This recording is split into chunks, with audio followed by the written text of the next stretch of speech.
Nakatanggap ngayon ng kaliwat kanang batikos ang team leader ng rescue team na pumunta sa nasabing resort upang i-rescue ang dalawang nalunod na atleta.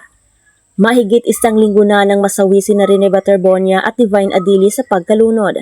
Ngunit hustisya ang patuloy na sinisigaw ng sambayan ng Pilipino.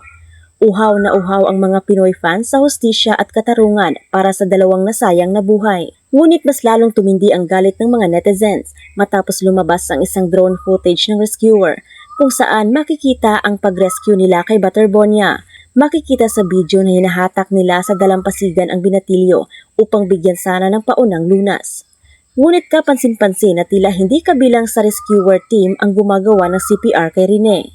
Sa naunang pahayag ng team leader ng rescue team, sinabi niya mismo na yung kasamahan ni Rene ang gumawa ng CPR pero nagdesisyon siyang ipatigil ito dahil ang gusto umano niyang mangyari ay i-transport na kaagad ang pasyente sa pinakamalapit na ospital at ipagpapatuloy na umano nila ang CPR habang umaandar ang sasakyan. Ngunit malinaw sa kuha ng drone footage na sumuka na ng tubig si Rene habang ginagawa ang CPR sa kanya ng kanyang kasama.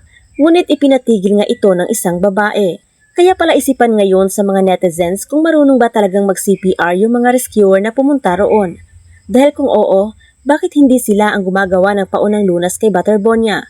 At bakit saka pa lang sila nagsuot ng gloves kung kailan nasa actual scenario na? Ngunit sa kabilang banda, sa emergency response protocols, may mga pagkakataon kung saan ang pag-CPR ay pansamantalang naantala para sa paglipat ng pasyente o para sa mas mabilis na transport sa ospital kung saan mas kumpleto ang medical equipment. At ayon naman sa mga netizens, kung naagapan lang daw sana ng mas maaga at mas mabilis, ay baka buhay pa si Rene Baterbonia ngayon at malamang ganoon din si Divine Adili. Kayo, anong masasabi niyo sa isyong ito?